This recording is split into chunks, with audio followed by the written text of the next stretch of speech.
just want to delve straight into just the developments that you've seen in Linden over the past 5 years, your assessment of what has happened, and then maybe what needs to happen, what else needs to happen.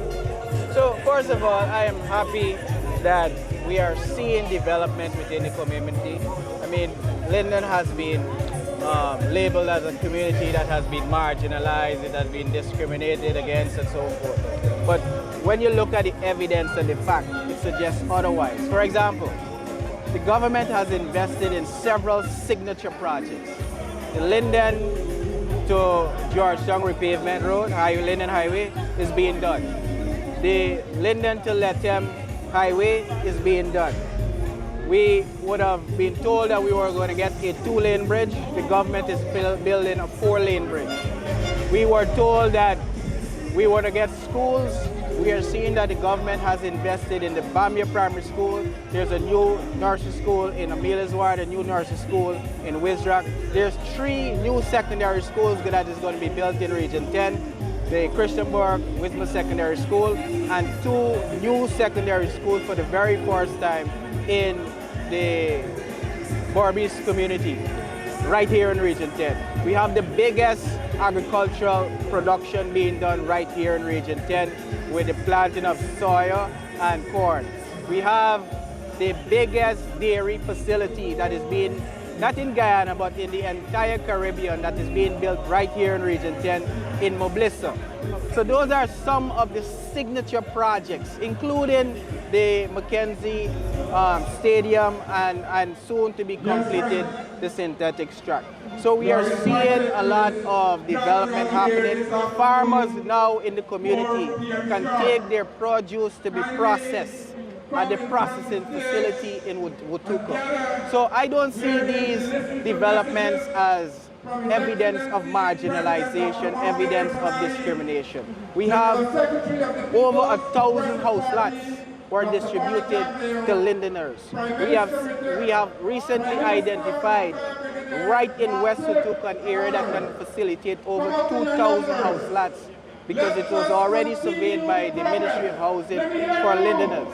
So I'm very happy with regards to the development that is happening within the community because I am for young people, I'm for development, I'm for transformation, and I'm seeing this leadership by President Ifran Ali demonstrating that all of Guyana collectively are being developed, including areas that were traditionally considered opposition strongholds. So I'm for that. I'm for people empowerment, I'm for people development, and I'm very happy and excited about it.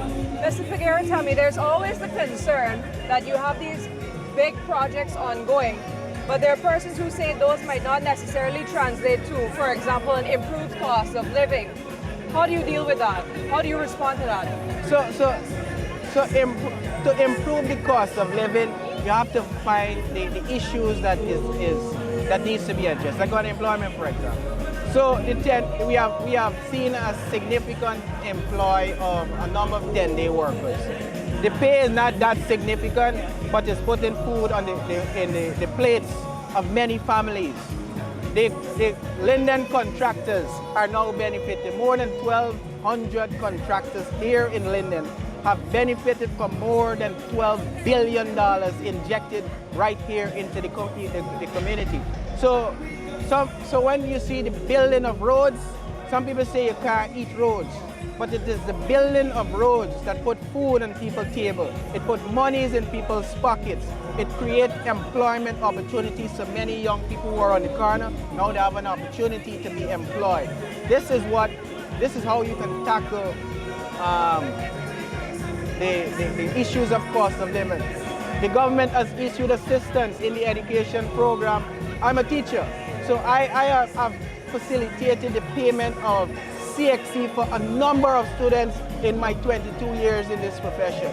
So the fact that the government has come on board and has taken the responsibility to pay for 8 CXC, the average student here in the community writes that amount of subjects. So almost 90% of that cost is now the responsibility of the government. Now that is money saved for the parents.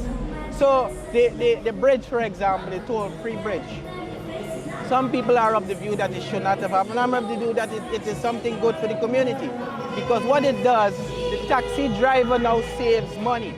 Commerce becomes a real possibility or an improved possibility for Wisma people. Because a lot of the trucks, the commercial trucks that come to sell their produce, a lot of them refuse to come to Wisma because they don't want to pay an additional toll.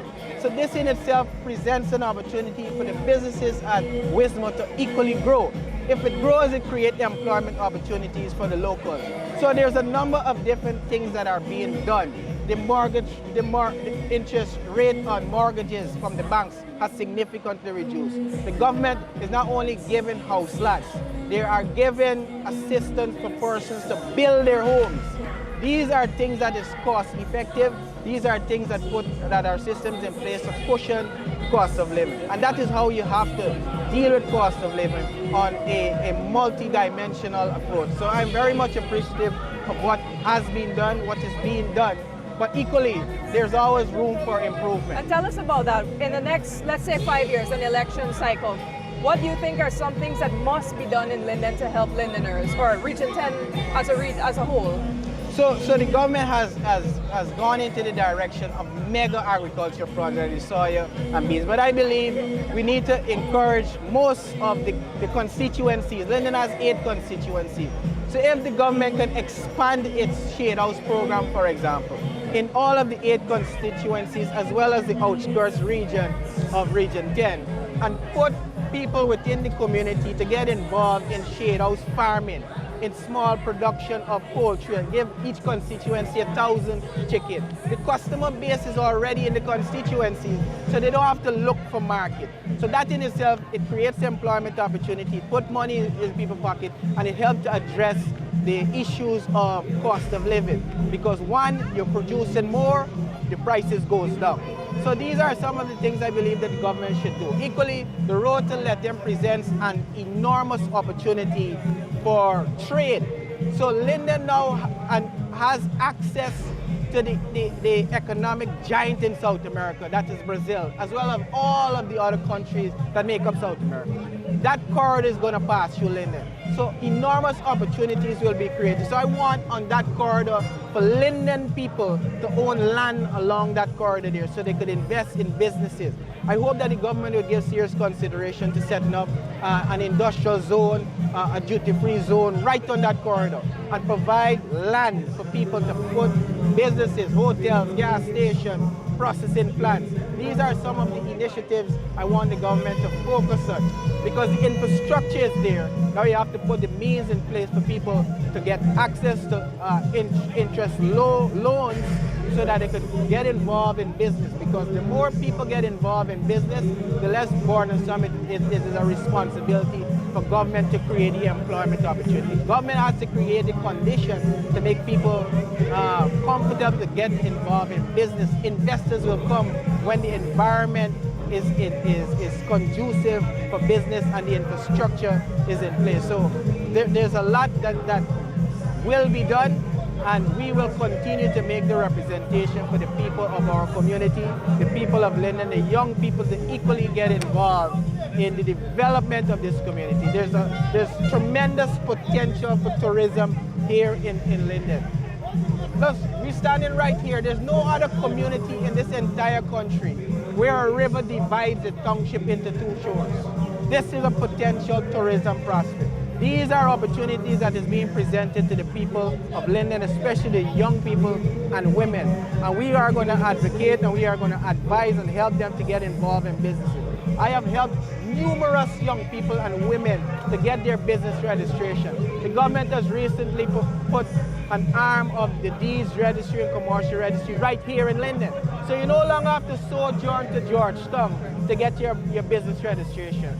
And I have helped those to get their GRA compliance, their NISM compliance, making them qualified to bid for government contracts. And this is what we want our people to understand, that the opportunity exists, but you have to make the conditions and encourage them to get involved so that they could become beneficiaries of what is out there and what the government is offering for them to be empowered. Because the skill training from BIT, for example, A number of my students that I would have taught are now skilled in operating heavy-duty machinery. They're welders, they're masons, they're carpenters. These are the opportunities I will continue to encourage our people to take full advantage of, because the opportunities are out there and you just have to go and take it. Mr. Figueira, I have to ask, you identified all of these priorities and all of these things you would advocate for, particularly in development for the region for the next 5 years. But tell us, why have you joined with the PPP, and how do you see these ideas being received by this party that you've now become part of, or that you're now supporting? Because of the vision articulated by the president, and he has gone besides articulating a vision. I have seen him implemented that vision. And he is for young people, he is for the development and transformation of all communities and Guyana as a collective. He is for everyone having an opportunity to prosper. He is about bringing the Guyanese people together, and I see his efforts, his genuine efforts to break the back of racism in this country that exists in all political organizations. And I'm happy because those are some of the things I align with. I want to see the unification of our people. I want to see the prosperity of our people. I want to see opportunities extended to all of them, and I believe President Irfan Ali has demonstrated that he is the man for now, he is the man for the moment. He has the vision, he has the energy, he has the competence, the experience. Compared to all other candidates, his vision supersedes all of them, and he is very competent to take Guyana to a different level where it needs to go, and I believe he deserves another chance. That's why I am supporting his vision, I'm supporting his administration, so that communities like ours can equally participate in the prosperity that Guyana offers to all. Mr. Figueira, that's your conviction, but tell us, have you lost support, particularly in Linden or particularly in Region 10, because of what you believe? I am the same Jermaine Figueira. I have not changed. I am just batting for a team that I believe that the captain knows what needs to be done and he's doing it. But I will continue to be the same Jermaine Figueira that the people gravitated to, that the people love. And I can understand the emotions of some people because they are upset how I was treated. I'm now a part of this organization because of all that I would have expressed, and equally because I feel valued, I feel respected by this organization, the love they would have shown me. So I will continue to advance the cause of the people of Linden and Region 10, but it's just that I'm going to do that on a different side, on a different team, and I believe this is the winning team. This is a team that is best suited to lead Guyana into the direction it needs to go. And those who are angry and upset with Figueira, I understand. But I still love them. I will still rep for them.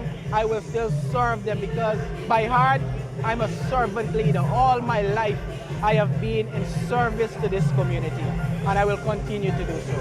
And those who are angry and disappointed in me now will see the benefits of what me coming on this team will bring for the development, will bring to the development of this community, and they will see that the people of Linden and Region 10 will benefit more because I believe I will be in a position to articulate to the ears that needs to hear it so that the decisions can come faster to the community which I represent and to the people which I love and will continue to represent. Are you still going to be the same critical, outspoken Most Jermaine definitely, Figueira? that is me. I am honest, I am candid. Some people don't like my honesty, they don't like my candor, but that is a part of my nature. I am not a suck-up. I am not one who just give praises where it doesn't even belong.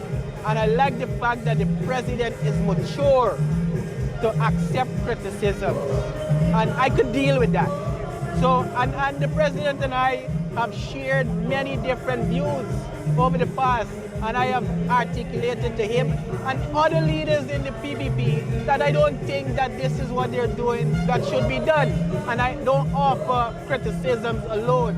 I offer constructive criticism and solutions that I believe can add more to the people and more to the country. And that is what I will continue to do.